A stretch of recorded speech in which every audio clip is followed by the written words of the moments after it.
So for question 11, they ask us to find dy dx. So look at this function. Okay, look at this function. We have variable y, and then we have variable x together. So as we know, we learned 9.1, 9.2, 9.3. There are explicit differentiation involving variable y and x, but y is expressed in terms of x.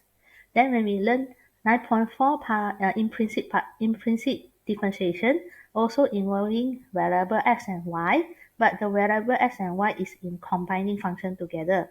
They're not expressed in well like y as a subject.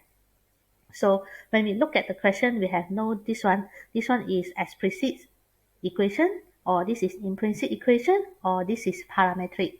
So parametric is involving three variables, means is y, x, and then another variable parametric. Commonly we use t lah. Okay, so depends on the question. Sometimes they won't give you t. Like in our past year, we have variable theta. So for here, our questions, we have ln y, 2y squared minus x. So you can see our y is not in well expressed, y is not in the subject. So means this question is our implicit differentiation. So this question, we have to differentiate implicitly. What's mean by differentiate implicitly? So means for every term, we're going to differentiate it with respect to x. So differentiate it with respect to x. And then at the point 2, 1. So at the point 2, 1, meaning that indirectly they want to tell you x is value 2, y is value 1. So from here we have to find out what is our dy dx.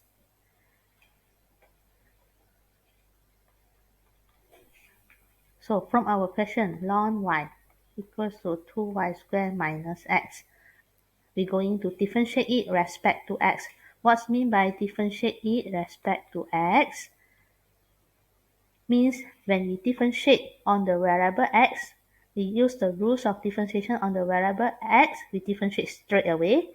But when we differentiate it on variable y, we have to time with the factor differentiate dy dx.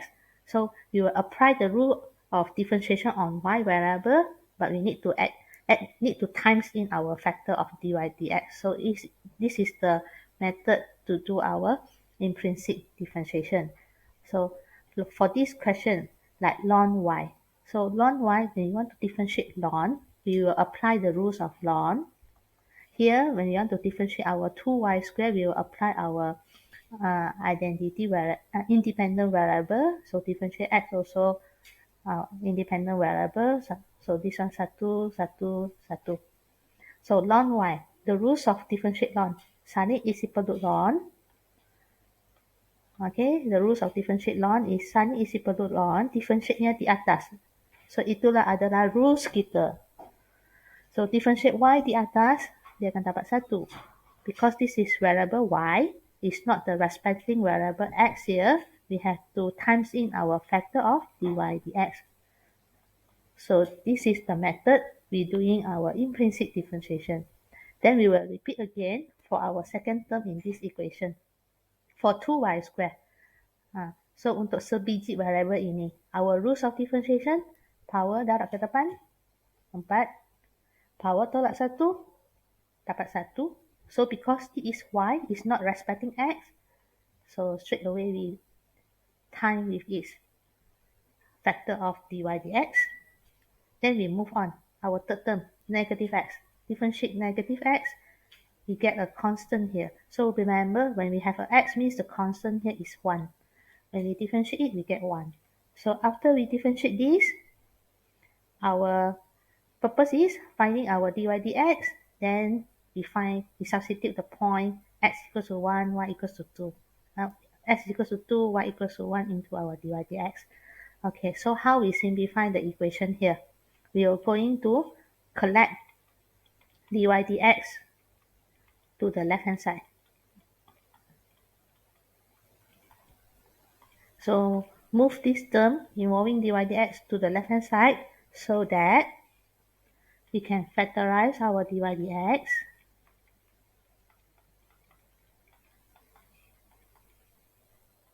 And then we can see when we have an operation involving fraction, so we have to simplify it into a single fraction. The simple fraction is one denominator and one numerator. We don't have any operation, two terms like this.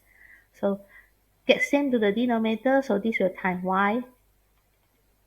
So you will get 1 minus 4y squared. So finally, our dy dx is equals to, so times our y to the right hand side, then divide. It will become negative y over 1 minus 4y squared. So of course, for this answer, we can simplify. We can simplify to another terms where I factorize negative. So when I factorize negative, 4y squared will be positive, 1 will become negative. So when I factorize the negative, we can simplify.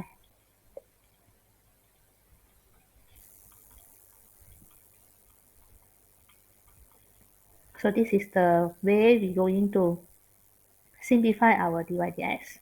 Okay, so we move on to the second part. They ask us to say, uh, at this point, find the dy dx at this point, 2, 1. So x equals to 2, y equals to 1. So of course, if we look at this question, our technique of answering, so of course at this moment, after I differentiate, I can straight away substitute. Substitute x equals to 2, y equals to 1. Substitute y equals to 1 to find out dy dx. So of course that one we can answer directly. Okay, so for this part, I just want to show you how to simplify dy dx.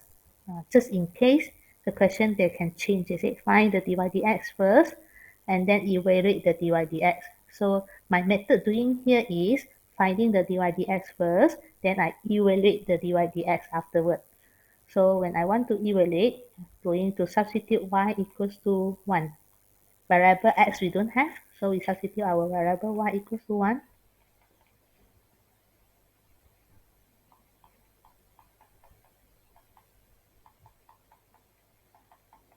Therefore, you'll get 1 over 3.